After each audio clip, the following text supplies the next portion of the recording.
So the end of today's episode was definitely a little bit confusing just because Nagi and Erica's dad, I guess, or I'll just call him Erica's dad, pulled up a photo, like an older family photo that seemingly had Nagi, Erica, and then, the parents, which was him and his wife there.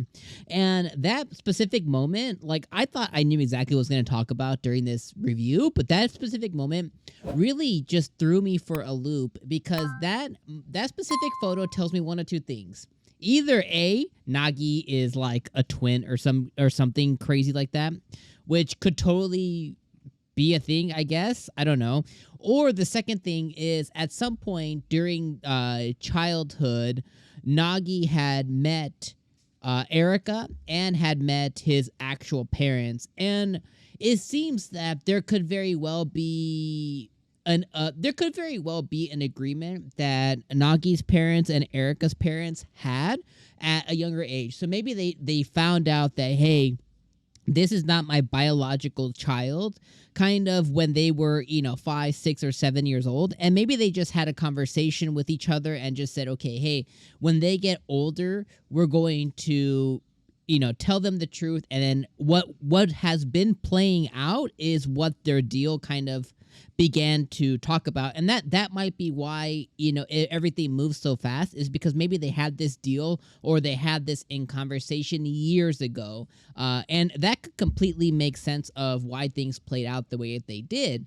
And Nagi, when you're a kid, your memories just kind of go away. He could have definitely met them before and not really had realized. He could have met Erica before and not really realized. And that completely, makes 100% total sense of, why things played out the way they did.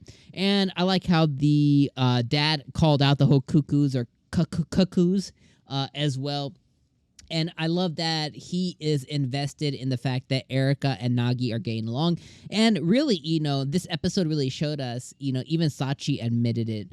This episode really showed us that, Nagi and Erica, they are opposites, and they, it's a whole thing of opposites attract. They kind of fill in their blanks of each other. They are the missing puzzle pieces to kind of complete their puzzle for both of them. I think Erica is more accepted of that, or she is going to be in acceptance of that situation more easily than Nagi, because Nagi has this theory in his head that he is in love with Sagawa or whatever her name is.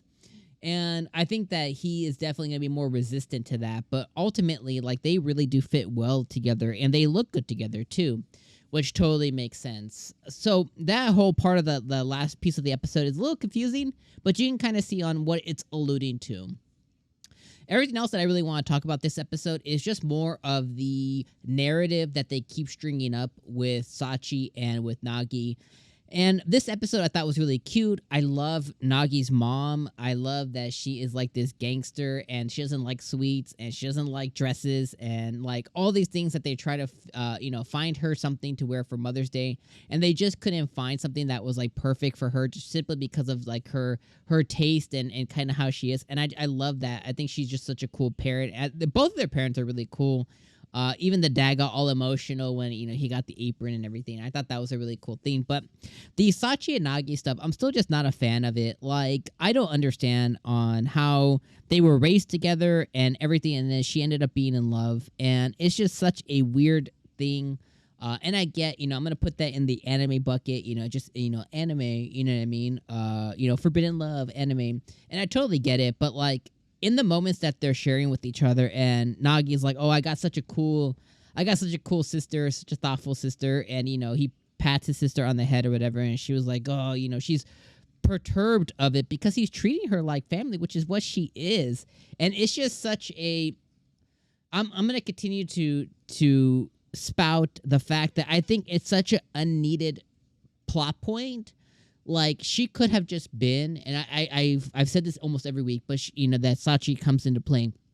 she could have just been a cool sister, a cool sister, and then she could be a total really cool supporting character that gets to know Erica from like a sisterly level, that gets to, that this relationship with Erica here gets her closer to Nagi. Like, one of the things that Nagi thought about this episode was the fact that, like, I never really hung out with my sister, and he could have, this could be a catalyst for them to grow closer, but not in the forbidden way, just like as in like a familial way. And I really think that that narrative could have been, it would be much more enjoyable than this like forbidden love kind of narrative thing where Sachi's getting jealous and mad and she's describing it. Even the dad called out, was like, oh, you don't look too happy about it. And it's totally okay to have like that, a little bit of jealousy, a little bit of overprotectiveness, not wanting to steal your family away from you. It's totally okay to have those feelings, and those things are completely okay and completely normal. It's when she takes it to another level that is like, it's just so unneeded. Now I'm not gonna spend any more time talking about that. I've talked it to death, and it just is what it is. I'm gonna have to just be in acceptance of that's just what the anime is what the creator wanted. It's what he wanted to push. Maybe he had a crush on his sister or something, and he wanted to put it here in the anime. Totally okay, I get it. I'm just gonna have to move on from it. But regardless, I love that the dad has an insider now, an insider to pass him information in Sachi. I like that he's getting closer to her because he sees qualities of Erica within her. I like seeing Erica and Nagi spend time together, in messing around and really enjoying each other's time. I like seeing the thoughtfulness that Sachi and Nagi had with their parents. I think this episode was really, really good. And the ending with that little twist at the end was definitely something really worthwhile. So another really good week of a couple of Cuckoos, another episode in the mix. Thank you guys as always for joining me for another review of it. Let me know what you guys think about the photo. Let me know what you think about the Sachi situation. Let me know what you think about all that in the comments down below. And of course, I'll see you guys next Saturday for another episode of a couple of Cuckoos. All right, my friends, see you on the next one. Peace.